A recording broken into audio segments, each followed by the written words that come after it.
il y a 2 ans, nous nous étions engagés à réhabiliter ce parcours de santé et je crois qu'aujourd'hui, 2 ans après, le pari est presque réussi.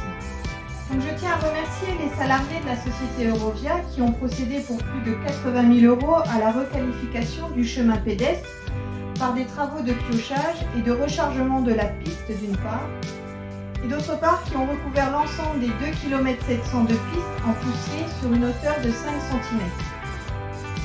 Je tiens également à remercier l'entreprise thionvilloise Fort Environnement Service pour le remplacement des agrès, des panneaux directionnels, d'exercice ou d'information, et aussi pour l'ajout des bancs et d'un rack à vélo, tout cela pour un montant de 35 000 €. Ce sont donc quasiment 115 000 € d'investissement votés par les élus dont je salue la présence cet après-midi et correctement déployés par les services techniques qui, malgré les difficultés, ont su fournir un travail de qualité qui saura ravir, je n'en doute pas, l'ensemble des promeneurs. Mais c'est aussi 115 000 € d'investissement injectés quasiment à 100% dans l'économie locale.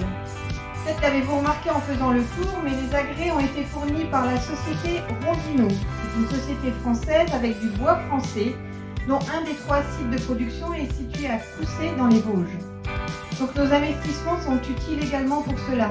Créer de l'activité économique au sein de notre territoire et ainsi pérenniser des emplois non délocalisables tout en permettant la consommation au sein de ce même territoire.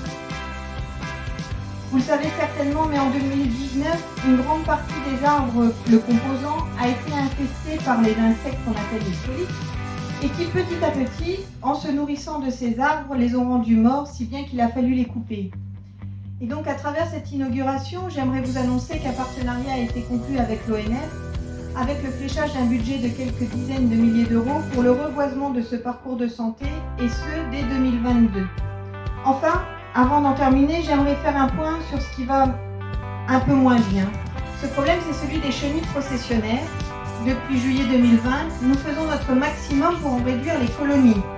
Et c'est un travail colossal qui est entrepris par les services techniques. Entre le ramassage des nids tombés par le vent, la pose de nids pour mésanges bleus et charbonnières, le nettoyage des nids en place, la mise en place d'un approvisionnement de mangeoires pour ces mésanges, la pose de pièges et de bandes de glu sur les arbres les plus exposés, la réalisation d'un traitement au bacille de thuringe dès les premiers signes d'apparition de ces chenilles, et enfin le brûlage et l'aspiration des nids. Nous mettons donc des moyens considérables, mais ils ne suffisent encore pas, car encore trop d'enfants et de riverains, mais aussi de chiens subissent ces effets. Ainsi, je vous demanderai de prendre quelques précautions quand vous vous rendez en forêt, en portant si possible manches longues et pantalons, un chapeau et des lunettes, mais aussi de ne pas vous frotter les yeux. Chers amis, comme vous le voyez, nous sommes pleinement mobilisés pour l'amélioration de votre cadre de vie, pour que sportives et sportifs puissent se ressourcer au sein de ce bel endroit, pour que les riverains puissent profiter d'un grand espace calme et ombragé, et que aussi les enfants et élèves puissent gambader sans risque tout en prenant plaisir à découvrir les joies de la nature et de la biodiversité. Bref, un bel endroit pour toute la famille, pour tous les sportifs et pour chaque culture.